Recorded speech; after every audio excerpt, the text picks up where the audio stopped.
حاجی بی صبری دهن آدمو میگاد.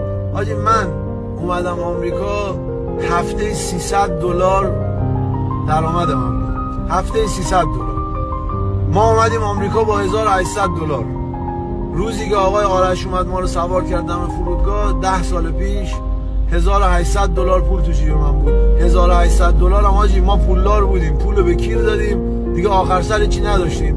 آخر سرم داشتیم می اومدیم فرودگاه، داشت تک و تنها با پسرم با هیچ کم خداحافظی نکردم، یه ساک خداحافظ. آرش فرودگاه ما رو سوار کرد، رفتیم وکیل بگیریم که کارهای اقامت منو درست بکنیم. 10 سال پیش $5000 هم وکیل از من گرفت.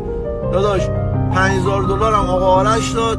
ما یعنی منهای $3200 تو آمریکا شروع کردیم. $1800 داشتیم، $5000. ولی صبر، قدم درست، خارکسته بازی در نیاوردیم، بعد مردم رو نخواستیم شدیم.